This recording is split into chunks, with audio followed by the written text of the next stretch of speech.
This is going to be the story of a man fighting the Klan. Yeah. In 1924. George Dale he's a newspaper publisher. Okay. And a very, very interesting man. But to understand what he did, we need to talk about the Klan, and that's difficult because, especially in American education, but especially American culture as a general, we have memory hold the Klan on purpose. Yeah. And by the Klan, I'm saying the Ku Klux Klan. Yeah. Okay? The white sheet, the burning crosses, all of that stuff. Yep. And the thing that we memory hold the hardest is the Klan, much like ska, comes in multiple waves. Okay. I don't know if we should not. I'm going to do it. I'm going to do it right now. We should not parallel. Every time the Klan rises, ska is right there to fight back. Okay. So yeah. I see what you're saying. Yeah. So there is officially there are 3 waves of the Klan. I would argue that we're actually in the 4th wave now. We're in the 4th wave of the Klan. We're in 4th wave Klan. Okay. So the first wave of the Klan, Klan 1, was from 1865 through about 1877. All right. It's a very short run, but it's from Reconstruction at the end of the Civil War, through the Compromise of 1877.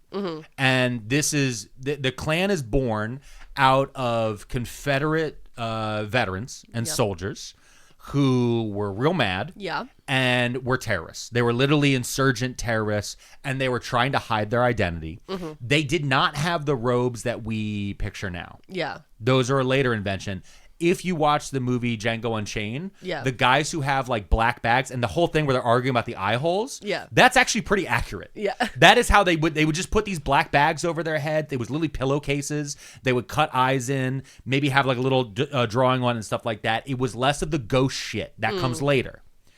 This group, though, was designed entirely to do terrorist attacks and to scare black populations, as well as to break up Republican voting drives. Yeah. Now, one thing that's going to be confusing to some people is there's the old Republicans back then were the liberals, and there's a party switch that happens in 1965. Yeah.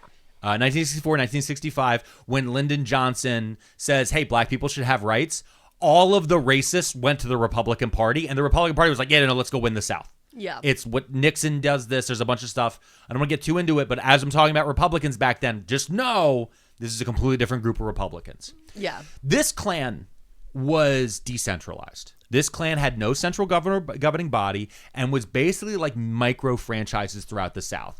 One guy would hear about a Klan, and then he would start his own. So they were Chick-fil-A's. Yeah, kind of. Like Chick-fil-A's, McDonald's, in that way. But again, those things, those types have... They have a central body that goes in and goes, no. We only use white pillowcases. Like there wasn't anything like that. Like we say my pleasure. Yeah, exactly. Exactly. So these guys, they pop up all across the South. And the United States government does something that is shocking today. Okay. Which is that they actually were like, no, we have to stop these guys and we have to fight racism. We have to physically fight racism. We just literally had a war against racism. Now we have to actually stop the racism. Yeah. So they passed a thing called the Enforcement Acts. All right. Okay. The Enforcement Acts of 1870 through 1871 were passed by Congress. One of these Enforcement Acts is specifically known as the Ku Klux Klan Act. Okay. Its full name is, quote, an act to enforce the provisions of the 14th Amendment to the Constitution of the United States and for other purposes. Oh.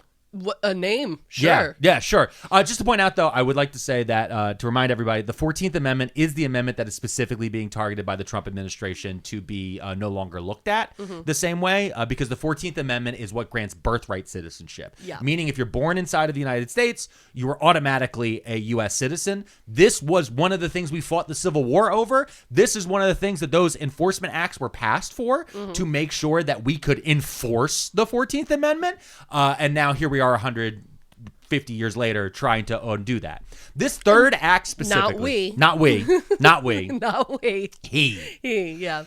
This third act specifically was requested directly by President Ulysses S. Grant. All right. Okay. And now one thing I want to say about Ulysses S. Grant. Friend of the show. Ulysses S. Grant, deep friend of the show. Okay. If you were listening, to the warm-up this week, you heard me talk about my love of Jägermeister. Ulysses S. Grant would have loved Jägermeister. Also, Ulysses S. Grant, he was one of those presidents that was shit-talked a lot. And actually, if you go through American high schools, a lot of our textbooks talk about him being a shitty president. They bring up the Teapot Dome scandal and a few other small things.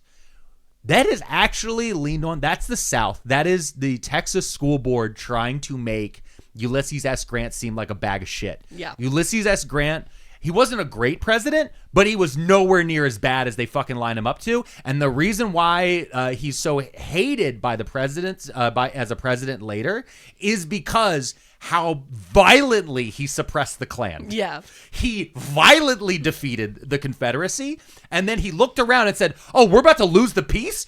Give me an axe so I can shoot these fuckers. And that's exactly what he did. Yeah. He made and forced through this act, the Ku Klux Klan Act. Then they used it to round up Klans members. And then they put them on jury trials. And guess what they made sure they did? What? All black juries.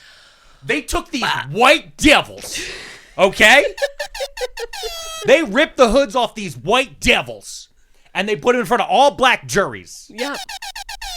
Let's fucking go, dude. And then they hung the fuckers. Yeah. And just the point, they go, do you want this?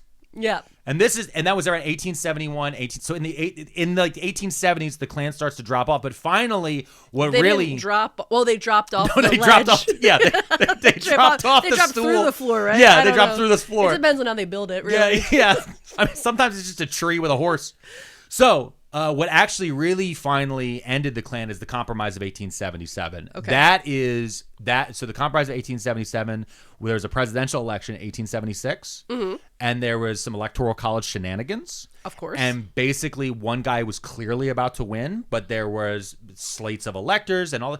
It was basically back then, in 1876, they were like, hey, we probably should get rid of this electoral college thing. It really fucks everything up. Oh, my God. Anyway, a man named... years, still thinking maybe we should get rid of that. A man named Rutherford B. Hayes. Rutherford. Whoa. Became the president of the United States.